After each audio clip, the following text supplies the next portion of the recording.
Hello दोस्तों, आप सभी का स्वागत है इसके टेक्निकल क्लासेस में। तो चलिए दोस्तों, आज बात करेंगे यानी कि टी न्यू एक्सेप्टेड क्वेश्चन 2023 का यानी कि मेजरिंग इंस्ट्रूमेंट के सभी एमसीक्यू को करेंगे जो एग्जाम में बार बार पूछा जाता है और इस बार पूछने की संभावना है। तो चलिए दोस्तों, आज का सबसे पहला प्रश्न से स्टार्ट करता हूँ। उससे पहले अगर आप लोग हमारे चैनल पर नए हैं तो चैनल को जरूर सब्सक्राइब कीजिएगा और एक नए चैनल का लिंक आपको यानी कि डिस्क्रिप्शन में मिल जाएगा। उस चैनल के माध्यम से आप सबों के बीच यानी कि वीडियो आएगा यानी कि किस डिपार्टमेंट से कौन सा वैकेंसी आया है, चाहे सेंट्रल गवर्नमेंट का हो, चाहे स्टेट गवर्नमेंट का हो, चाहे सेमी गवर्नमेंट का हो, चाहे यानी कि प्लेसमेंट का हो। ठीक है, तो सारा यानी कि आपको जब अपडेट मिलेगा उस पर, तो उसको भी आप लोग सब्सक्राइब कर लीजिए। तो चलिए आज का सबसे पहला प्रश्न से स्टार्ट करते हैं। आज का सबसे पहला दिया है प्रश्न, एक मापन प्रणाली में होता है यानी कि मापन प्रणाली जो होता है उसमें क्या होता है वो हमको बताना है। तो चलिए ऑप्शन ए करें यानी कि सेंसर तो होता है। बी में दिया है यानी कि वेरिएबल कन्वर्सन एलिमेंट, ठीक है, परिवर्तनीय रूपांतरण तत्व भी होता है। और सी में कह रहा है यानी कि सिंगल प्रोसेसिंग तत्व ये भी होता है। तो राइट आंसर की बात किया जाए तो यानी कि सारा तत्व इसमें होता है। तो करेक्ट आंसर की बात किया जाए तो ऑप्शन नंबर इसका यानी कि डी सही हो जाएगा। ठीक है, अब चलिए आज का अगला प्रश्न दिया है यानी कि एसी और डीसी दोनों के लिए किस प्रकार के वाटमीटर का उपयोग नहीं किया जा सकता है। यानी कि एसी और डीसी के लिए किसका उपयोग नहीं करते हैं वो हमको बताना है। तो चलिए ऑप्शन ए में करें यानी कि नहीं किया जाता है दोस्तों, यानी किसका नहीं करते हैं। तो चलिए ऑप्शन ए में करें यानी कि डायनेमोमीटर। तो डायनेमोमीटर के द्वारा एसी और डीसी दोनों पे ये काम करता है। एसी और डीसी यानी कि दोनों पे यानी कि वर्क करता है। ठीक है, इलेक्ट्रोस्टैटिक का यानी कि उपयोग तो नहीं यानी कि किया जाएगा, एसी पे करते हैं डीसी पे करते हैं, लेकिन प्रेरण का जो होगा दोस्तों यानी कि एसी और डीसी पे दोनों पे नहीं किया जा सकता है। तो राइट आंसर की बात किया जाए तो यही हो जाएगा, क्योंकि एसी और डीसी दोनों पे जो नहीं करते हैं वो हमको बताना था। तो करेक्ट आंसर इसका यानी कि सी हो जाएगा। ठीक है, अब चलिए आज का अगला प्रश्न यह है, उस उपकरण यानी कि इसमें मापे जाने वाला मात्रा का मान उस उपकरण के विक्षेपण से निर्धारित किया जा सकता है जब इसे किसी निरपेक्ष उपकरण की तुलना में पहले से आसांकित किया गया हो। ठीक है, यानी कि पहले से जो आसांकित किया गया हो उसे हम क्या कहेंगे। ठीक है, तो दोस्तों यानी कि पहले से जो आसांकित किया गया हो उसे यानी कि सेकेंडरी इंस्ट्रूमेंट कहेंगे। क्या कहेंगे? यानी कि सेकेंडरी इंस्ट्रूमेंट कहा जाएगा। ठीक है, सेकेंडरी यानी कि इंस्ट्रूमेंट कहा जाएगा। ऑप्शन किस में दिया हुआ है? ऑप्शन नंबर यानी कि बी में दिया है सेकेंडरी इंस्ट्रूमेंट। तो राइट आंसर की बात किया जाए तो ऑप्शन नंबर बी सही हो जाएगा। अब चलिए आज का अगला प्रश्न दिया है, निम्नलिखित में से कौन सा एक एकीकृत उपकरण नहीं है। ठीक है, यानी कि एकीकृत उपकरण कौन सा नहीं वो हमको बताना है। तो चलिए ऑप्शन ए में यानी कि एम्पियर घंटा मीटर तो एकीकृत है, और वाट घंटा मीटर भी एकीकृत यानी कि उपकरण है, लेकिन वाट मीटर जो दिया हुआ है दोस्तों ये यानी कि एकीकृत नहीं है। ठीक है, ये किस प्रकार का है? तो यानी कि वाट मीटर जो है यानी कि संकेतक प्रकार का है। तो राइट आंसर की बात किया जाए एकीकृत उपकरण नहीं है, तो ऑप्शन सी में दिया है नहीं वाला। तो राइट आंसर सी हो जाएगा।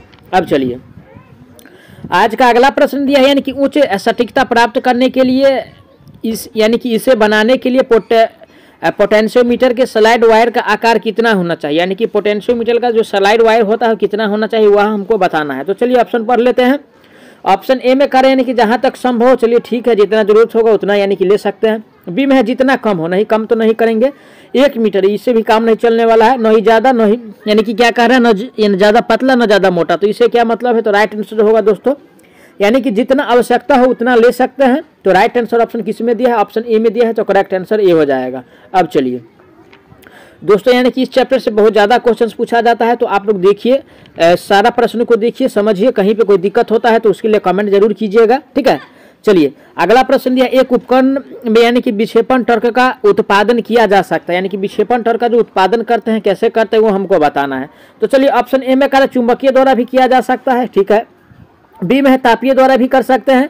सी में दिया है यानी कि इलेक्ट्रोस्टैटिक रूप से इसके द्वारा भी किया जाता है। तो दोस्तों यानी कि तीनों के द्वारा किया जाता है, यानी कि टॉर्क का विक्षेपण उत्पादन किया जाता है। तो राइट आंसर जो होगा ऑप्शन नंबर डी सही हो जाएगा। ठीक है, अब चलिए आज का अगला प्रश्न दिया, निम्नलिखित में से किस प्रकार के उपकरण का यानी कि उपयोग केवल डीसी के लिए किया जाता है। ठीक है, तो दोस्तों यानी कि केवल डीसी के लिए हम किसका उपयोग करेंगे वो हमको बताना है। तो चलिए ऑप्शन पढ़ते हैं। ऑप्शन ए में दिया हुआ है दोस्तों, यानी कि ऑप्शन ए में जो दिया हुआ है यानी कि क्या है, यानी कि लोह आकर्षक। ठीक है, लोह आकर्षक दिया हुआ है।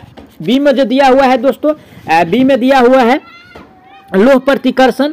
और सी में जो दिया है दोस्तों यानी कि अस्थाई चुंबक प्रकार, यानी कि परमानेंट मैग्नेट का उपयोग ओनली फॉर डीसी में ही किया जाता है। तो राइट आंसर जो होगा दोस्तों यानी कि ऑप्शन नंबर इसका यानी कि सी सही हो जाएगा। कौन सा? ऑप्शन नंबर यानी कि सी सही हो जाएगा। ठीक है, ऑप्शन नंबर सी सही हो जाएगा। अब चलिए आज का अगला प्रश्न दिया है मूविंग लोह प्रकार के एमीटर में मोटे तार के कुछ टर्न होते हैं ताकि ऑप्शन ए में कह रहा है दोस्तों यानी कि प्रतिरोध कम होता है, चलिए ठीक है इसीलिए तो मोटा बनाते ही है। बी में है संवेदनशील अधिक होता है, नहीं संवेदनशील अधिक नहीं होता है, ठीक है। सी में यानी कि डैम्पिंग प्रभावी है, नहीं डैम्पिंग प्रभावी नहीं होता है। सी में का यानी कि स्केल बड़ा है तो स्केल बड़ा नहीं होता है।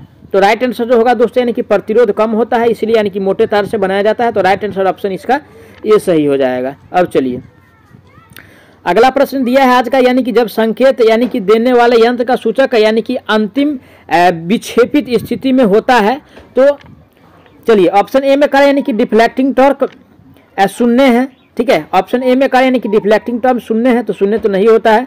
बी में करें यानी कि नियंत्रण टॉर्क शून्य है, नियंत्रण टॉर्क भी नहीं शून्य होता है दोस्तों। सी में करें डैम्पिंग टॉर्क शून्य होता है तो राइट आंसर यही हो जाएगा। उस टाइम जो होता है दोस्तों यानी कि डैम्पिंग टॉर्क जो होता है तो यानी कि जीरो होता है, क्या होता है जीरो। ऑप्शन किस में दिया हुआ है, ऑप्शन सी में दिया है तो राइट आंसर की बात किया जाए तो ऑप्शन सी हो जाएगा। अब चलिए अगला प्रश्न दिया है यानी कि सामान्य द्रव घर्षण में डैम्पिंग उपकरणों को यानी कि इंगित करने में नियोजित नहीं है, हालांकि कोई भी इसके उपयोग को पा सकता है, यानी कि कोई भी इसके उपयोग को पा सकता है, उसको क्या कहेंगे वो हमको बताना है। तो चलिए ऑप्शन ए में क्या दिया है पढ़ लेते हैं। ऑप्शन ए में दिया हुआ है दोस्तों यानी कि ऑप्शन ए में जो दिया हुआ है क्या दिया हुआ है, ऑप्शन ए में दिया है यानी कि वाट मीटर प्रकार, ठीक है। क्या दिया है डायनेमोमीटर प्रकार वाट मीटर, ठीक है। बी में दिया हुआ है दोस्तों यानी कि हॉट वायर एमीटर तो इसका तो नहीं होता है। सी में है प्रेरण प्रकार ऊर्जा मीटर, ये भी नहीं होता है। तो दोस्तों राइट आंसर जो होगा ऑप्शन नंबर डी हो जाएगा, यानी कि केल्विन इलेक्ट्रोस्टैटिक वोल्ट मीटर होता है। तो करेक्ट आंसर ऑप्शन इसका डी सही हो जाएगा, ठीक है, डी सही हो जाएगा। अब चलिए आज का अगला प्रश्न दिया है यानी कि यदि सर्किट में यानी कि सर्किट में जुड़ा एक वाट मीटर नीचे रीडिंग स्केल देता है तब सामान्य रूप से कनेक्शन बदल देते हैं दोस्तों, यानी कि सामान्य रूप से जो कनेक्शन बदलते हैं कब बदला जाता है वो हमको बताना है। तो चलिए ऑप्शन ए में कह रहा है यानी कि धारा कॉइल, नहीं भाई दोस्तों ये जो बदला जाता है यानी कि पोटेंशियल कॉइल कनेक्शन बदल देते हैं। तो राइट आंसर जो होगा यानी कि पोटेंशियल कॉइल ऑप्शन किस में दिया है, ऑप्शन बी में दिया है तो राइट आंसर बी हो जाएगा। अब चलिए आज का नेक्स्ट प्रश्न दिया हुआ है यानी कि यदि सर्किट में जुड़ा एक वाट मीटर नीचे रीडिंग स्केल देता है तो हम सामान्य रूप से कनेक्शन बदल देते हैं, ठीक है। सेम ही प्रश्न है यानी कि पोटेंशियल कॉइल होगा, ऑप्शन बी हो जाएगा इसका। चलिए अगला प्रश्न पे चलते हैं। आज का अगला प्रश्न दिया यानी कि शंट आमतौर पर बने होते हैं, यानी कि शंट जो बना होता है किसका बना होता है वो हमको बताना है, ठीक है। क्या कह रहा है दोस्तों यानी कि शंट, और दोस्तों यानी कि शंट जो बना होता है यानी कि मैग्नीन का बना होता है, किसका मैग्नीन का बना होता है। ऑप्शन किस में दिया है मैग्नीन, ऑप्शन नंबर यानी कि डी में दिया है मैग्नीन। राइट आंसर की बात किया जाए तो ऑप्शन डी हो जाएगा। अब चलिए अगला प्रश्न है साधारण ओम मीटर पर 0 ओम का निशान स्केल डैश है, यानी कि 0 ओम का जो यानी कि निशान देता है वो क्या देता है वो हमको बताना है। तो देखिए दोस्तों यानी कि 0 जो देता है यानी कि दूर दायां देता है, क्या देता है यानी कि दायां ओर इशारा करता है, ठीक है। ऑप्शन किस में दिया है, ऑप्शन नंबर बी में दिया है दायां। राइट आंसर की बात किया जाए तो ऑप्शन नंबर बी सही हो जाएगा। अब चलिए अगला प्रश्न दिया है निम्नलिखित में से अज्ञात प्रतिरोध का सबसे सटीक माप होगा, यानी कि अज्ञात प्रतिरोध जो है किसके द्वारा मापा जाता है वो हमको बताना है, ठीक है, कि कौन सा प्रतिरोध अज्ञात प्रतिरोध। चलिए ऑप्शन पढ़ते हैं। ऑप्शन ए में है पोटेंशियोमीटर के द्वारा तो नहीं मापा जाता अज्ञात प्रतिरोध, नहीं ओम मीटर के द्वारा मापा जाता है, और वोल्ट मीटर और एमीटर के द्वारा भी नहीं मापा जाता है। दोस्तों ये जो मापा जाता है यानी कि विस्थापन बीज द्वारा, ऑप्शन किस में दिया हुआ है, डी में दिया हुआ है। राइट आंसर की बात किया जाए तो डी हो जाएगा। अब चलिए अगला प्रश्न है यानी कि डैश गति मीटर डैम्पिंग का सबसे अच्छा प्रकार है, ठीक है, यानी कि क्या है जो गति डैम्पिंग का सबसे अच्छा प्रकार है वो हमको बताना है। तो चलिए ऑप्शन ए में दिया हुआ है दोस्तों यानी कि लोहवेन, तो लोहवेन तो अच्छा नहीं होता है दोस्तों, यानी कि ये जो अच्छा होता है डी यानी कि अर्सनवल होता है, ठीक है, डी अर्सनल। ऑप्शन किस में दिया है, ऑप्शन नंबर बी में दिया है। राइट आंसर दोस्तों इसका यानी कि बी सही हो जाएगा। अब चलिए अगला प्रश्न दिया है यानी कि हॉट वायर इंस्ट्रूमेंट पढ़ता है, यानी कि हॉट वायर इंस्ट्रूमेंट जो होता है क्या पढ़ता है वो हमको बताना है। तो चलिए ऑप्शन ए में कह रहा है दोस्तों यानी कि शिखर मूल्य पढ़ता है, क्या पढ़ता है यानी कि शिखर मूल्य पढ़ता है, ठीक है। शिखर मूल्य तो दोस्तों नहीं पढ़ता है, यानी कि हॉट वायर जो होता है, ठीक है, यानी कि हॉट वायर जो होता है यानी कि आरएमएस यानी कि मान पढ़ता है, कौन सा यानी कि आरएमएस मान पढ़ता है। ऑप्शन किस में दिया है आरएमएस मान, ऑप्शन नंबर बी में दिया है। राइट आंसर की बात किया जाए तो ऑप्शन नंबर बी सही हो जाएगा। चलिए भैया अगला क्वेश्चन पे चलिए, आप लोग बने रहिए वीडियो में इन तक। अगला प्रश्न है, डायनेमोमीटर एमीटर के साथ प्रतिवर्ती धारा के उच्च मान को मापने के लिए हम एक डैश का उपयोग करते हैं। तो यानी कि किसका उपयोग किया जाता है वो हमको बताना है। ठीक है, तो चलिए ऑप्शन ए में दिया है दोस्तों यानी कि शंट, तो शंट नहीं, इसका उपयोग नहीं करते हैं। बी में है यानी कि मल्टीप्लायर का भी उपयोग नहीं किया जाता है। सी में है यानी कि पोटेंशियल ट्रांसफार्मर का भी उपयोग नहीं करते हैं। उपयोग जो किया जाता है दोस्तों यानी कि करंट ट्रांसफार्मर का, क्या है, करंट ट्रांसफार्मर का। ऑप्शन नंबर डी में दिया हुआ है current transformer. Right answer option number D सही हो जाएगा। ठीक है, अब चलिए आज का अगला प्रश्न दिया हुआ है यानी कि ओम मीटर है। ओम मीटर क्या है वो हमको बताना है। तो चलिए ऑप्शन ए में कहा ओम मीटर एक रिकॉर्डिंग यानी कि ओम को रिकॉर्ड करने के लिए एक मीटर है। ठीक है, नहीं भाई ओम को रिकॉर्ड नहीं करता है। बी में कह रहा है यानी कि प्रतिरोध को मापने के लिए एक उपकरण है। चलिए ठीक है, राइट आंसर जो होगा दोस्तों ऑप्शन इसका यानी कि बी सही हो जाएगा। ठीक है, ओम मीटर जो होता है यानी कि इसके द्वारा ओम मापा जाता है यानी कि प्रतिरोध मापा जाता है, ओम के द्वारा प्रतिरोध मापा जाता है। राइट आंसर बी हो जाएगा। ठीक है, कौन सा, राइट आंसर यानी कि बी हो जाएगा। अब चलिए अगला प्रश्न दिया हुआ है आज का यानी कि पीएमएमसी रीडिंग आमतौर पर सटीक तापमान मापन के लिए आमतौर पर इस्तेमाल किया जाता है। क्या PMMC permanent magnetic moving coil का उपयोग जो है कितना डिग्री सेल्सियस टेम्परेचर पर किया जाता है। तो दोस्तों इसका उपयोग यानी कि 1600 डिग्री सेल्सियस तक कर सकते हैं। ऑप्शन किस में दिया है, ऑप्शन नंबर डी में दिया है 1600 डिग्री सेल्सियस। राइट आंसर की बात किया जाए तो ऑप्शन नंबर डी सही हो जाएगा। अब चलिए अगला प्रश्न दिया है थर्मोकपल के लिए आमतौर पर इस्तेमाल की जाने वाली सामग्री है यानी कि थर्मोकपल के लिए हम क्या उपयोग करते हैं वो हमको बताना है। किसके लिए दोस्तों, यानी कि थर्मोकपल के लिए। चलिए ऑप्शन ए में कह रहा है यानी कि क्रोमम यानी कि कॉपलेन, इसका भी उपयोग किया जाता है। बी में दिया है यानी कि क्रोमेल एक्यूमेल, ये भी इसका उपयोग करते हैं। सी में दिया है प्लेटिनम रोडियम, इसका भी उपयोग करते हैं। तो दोस्तों यानी कि थर्मोकपल के लिए यानी कि सारा जितना दिया है सबका उपयोग किया जाता है। तो करेक्ट आंसर जो होगा ऑप्शन नंबर डी सही हो जाएगा। ठीक है, तीनों का उपयोग करते हैं। अब चलिए अगला प्रश्न दिया है, आज का अगला प्रश्न दिया हुआ है यानी कि जब एक संकेतक उपकरण का सूचक गति में होता है तो विक्षेपक टॉर्क का विरोधी किया जाता है यानी कि विक्षेपक टॉर्क का जो विरोधी करते हैं वो किस प्रकार से करते हैं वो हमको बताना है। तो चलिए ऑप्शन ए में कह रहा है दोस्तों यानी कि डैम्पिंग टॉर्क, नहीं भाई। बी में कह रहा नियंत्रण टॉर्क, भी नहीं। सी में कह रहा है यानी कि डैम्पिंग टॉर्क तथा नियंत्रण टॉर्क यानी कि इस दोनों के द्वारा किया जाता है। ठीक है, डैम्पिंग टॉर्क और कंट्रोलिंग यानी कि नियंत्रण टॉर्क दोनों के द्वारा किया जाता है। तो राइट आंसर जो होगा ऑप्शन इसका सी सही हो जाएगा। ठीक है, अब चलिए अगला प्रश्न, निम्न प्रतिरोध मापने के लिए सबसे लोकप्रिय विधि कौन सा है यानी कि निम्न प्रतिरोध जो होता है, ठीक है, उसको मापने के लिए हम किसका प्रयोग करते हैं वो हमको बताना है। तो चलिए ऑप्शन ए में दिया हुआ है दोस्तों यानी कि डबल ओम मीटर विधि, तो डबल ओम मीटर विधि का प्रयोग नहीं करते हैं।